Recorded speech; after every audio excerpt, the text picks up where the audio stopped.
Fan, what's up? Kyle Henderson, Bama football on YouTube, coming to you on this beautiful Sunday, one day after Alabama's first scrimmage of the 2023 season. Let me know what you're listening to inside the comment box. I appreciate all the tips. I'll put the Venmo in the comment box. I really appreciate your support. Coach Saban mentioned the drops from the wide receivers. And that is something that I want to talk to you about today.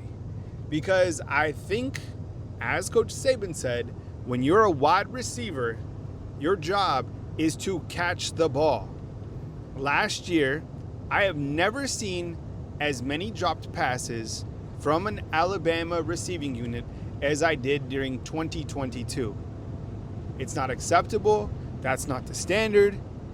And going into this season, that is something that needs to be corrected immediately.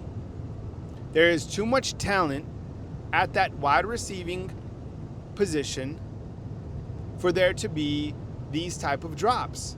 And this seems to be a reoccurring issue. I don't think it's on Holman Wiggins. I think it's on the players, physically the players. So the remedy is to find players that can catch the football. If it's some underclassmen, then put those guys in. If it's some under the radar guys, such as a Shaz Preston, Emmanuel Henderson, and if these guys are catching the football on a consistent basis, then put those guys in the game. One drop can be detrimental to the entire game plan. Think about that. I don't know what it was last year, but the guys, there was so many drop passes. Rewind to that Texas game, right? There was drop passes, which is so unbelievable considering the amount of talent that Alabama has at the wide receiver position. Should never be an issue. Never. You agree with me? Let me ask you this. Who are the four best wide receivers on Alabama's team? Let me know inside the comment box. 1, 2, 3, and 4. I want to hear from you. Okay.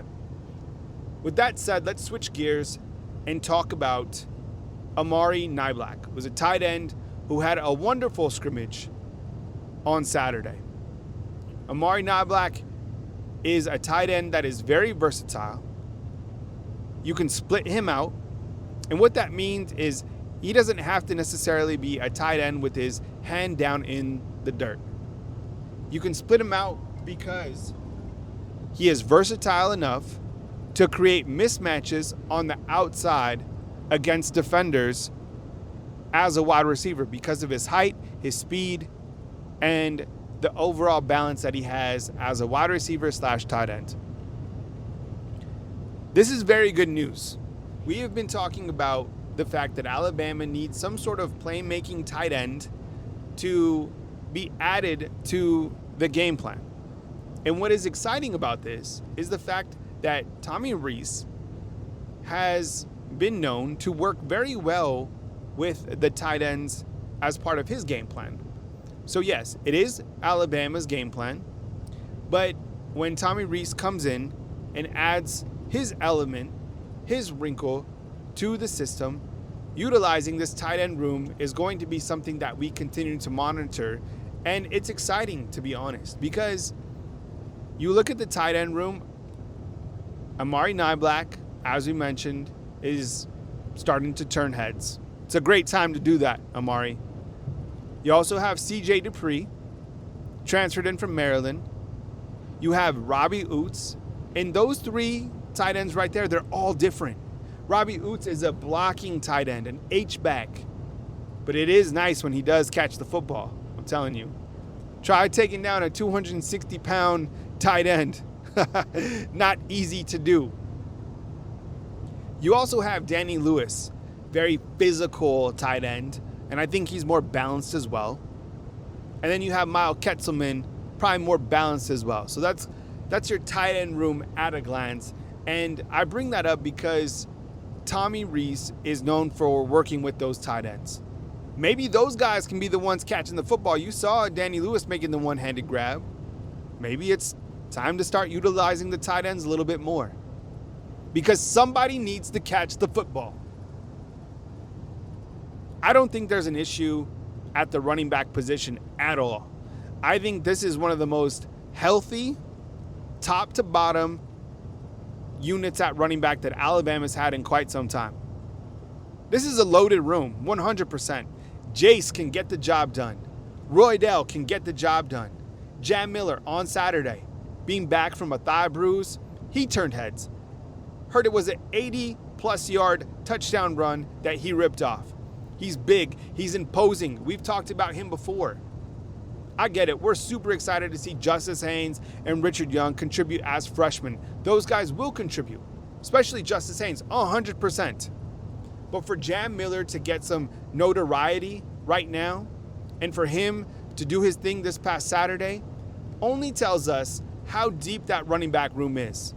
We can continue to hear great things about Roydell Williams. You've seen the pictures. The dude is absolutely shredded. Jace, shredded, healthy. This running back room, I feel, top to bottom, number one running back room in the country, 100%. Coach Saban talked about the offensive line. I don't necessarily think there is an issue with the first team offensive line. In fact, I think it's coming along quite nicely. And I think that Caden Proctor is going to be that left tackle. I think he's going to beat out Elijah Pritchett. That's just my opinion. And that's who I think is going to be starting against Middle Tennessee. It's going to be great because that's another freshman that is going to be starting for Alabama, right? Oh, I thought that freshmen don't play. Yes, they play a lot. And the top ones start. Coach Saban was asked, what do freshmen that start or play significant, what do they have in common? What is something that you're looking for? He said maturity. So if you're playing on the offensive line, number one, we know you're already smart. And if you're playing as a freshman, we know you have maturity because Saban just said that's something that he looks for.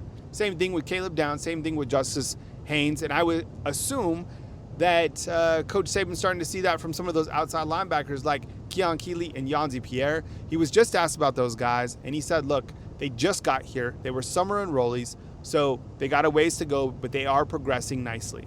Keon Keeley looks like an absolute beast, by the way, wearing number 31, same number that William Anderson wore the past couple seasons at Alabama.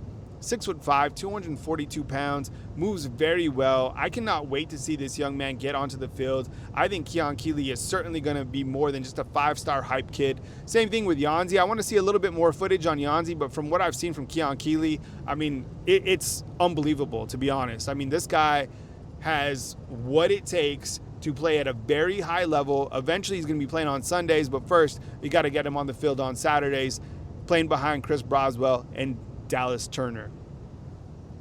My name is Kyle Henderson of Bama Football on YouTube. Hit the thumbs up, like, subscribe. I appreciate you guys. I'm coming to you from beautiful Tuscaloosa, Alabama. I put the Venmo link in the comment box. I appreciate all the tips. Honestly, this is what I do for a living, so your support helps me continue to run this Alabama football YouTube channel. I think when we look to the defensive side of the ball, let's start to talk about the defensive line a little bit more. Jaheim Otis is going to be that guy, that big run-stuffing DT that Alabama needs. Justin Mbogbe is going to be your vet. But who is going to be that third defensive lineman that Alabama needs? Who's it going to be? I want to hear from you inside the comment box. Because I think Jaheim and Mbogbe are clearly guys, but who is going to be that third guy in the trenches on the defensive side of the ball? Outside linebackers, not an issue. Probably the second deepest group after running backs. Behind Chris Broswell and Dallas Turner, you got some guys there for sure. Inside linebacker, starting to come together very nicely. Deontay Lawson, Jaheed Campbell, Tresman Marshall. I think he had a pick 6 off Tyler Buckner during the scrimmage. That's exciting to hear. The pick 6 for the defense, right? Not the pick thrown by Tyler Buckner. The quarterback play, right? I feel a great question to Coach Saban would have been yesterday. How is the cake coming along?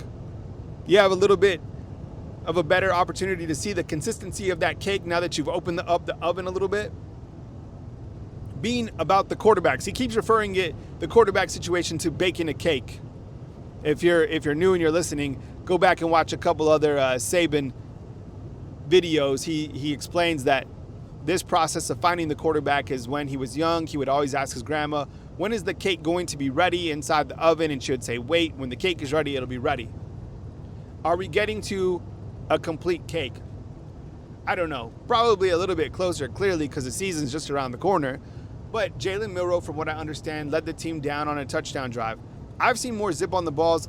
I like Jalen Milroe's game, to be honest. I mean, I think he brings such a dynamic to each Saturday because of his size and his speed. And, hey, if he's throwing a better zip on the football, all the better. The guy is 2-0 when Alabama has needed him, right? All the other quarterbacks, they haven't won a single game for Alabama. Ty Simpson, I heard, led down the offense as well on a scoring drive, which is great news. Did hear that Tyler Buckner threw an interception, which was returned for a touchdown, and also hearing some very good things about Dylan Lonergan. Look, Dylan Lonergan, you know, maybe he's the dark horse in all of this. The guy looked good during the spring game. He's got all the mechanics. But, right, then the next guy is better, though, right? Like, it's always the next guy after is better. Because people keep talking about Julian Sain, and rightfully so. I mean, the guy is a 5-star, #1 quarterback in the entire country, and I think he's holding together that recruiting class of 2024, right? It's coming together really nice. It's been Flip City in Tuscaloosa as of late. Let's talk about the secondary real quick. Terran Arnold, I'm telling you, the guy is having a monster fall camp. We know that Kool-Aid is going to be one of the best in the entire country, already is. But Terran Arnold, you guys need to start hyping him up. Guys, hearing amazing things about him. Amazing. Jalen Key, I think, is starting to turn heads as well. He's a player that can play a variety of positions. So can Terrion. Terrion can play star if he needs to. Can also play corner. I would assume he could even play safety. Coach Saban did mention Tony Mitchell's name. Said that he's another player that can play a variety of positions. I like that in a defensive back. You got to be able to play star, money, safety, corner. The more versatile you are in the secondary, the better. Alabama's special teams, led by Will Reichard, heard he knocked down, I think it was 2 or 3 kicks that were deep. Talking maybe 50 yards. When you think about Will Reichard, you have to understand this is one of the best returning kickers in all of the country. Coach Saban is delighted to have Will Reichard back. And I think sometimes when we think about kickers, we think about the one kick that they missed. Will Reichard has played in more games than anybody on Alabama's roster. He's a seasoned vet. He was first team All-SEC. Have respect for him and be glad that he's coming back. He also mentioned that James Burnup, who is actually from Australia, you know, Coach Saban's recruiting across the whole globe now, right? Guy from Germany, guy from Finland, Australia. Said that he did well. He said that his bad punts aren't as bad when he does make them, and he said that his good punts are even better. So that's good news on the special teams. I still think that Kool-Aid is one of the most dangerous return men in all of college football returning punts. Who's going to return kicks? I have no idea. I would like to see maybe like an Isaiah Bond, right? Can you imagine? I think he's one of like the quickest guys on the team.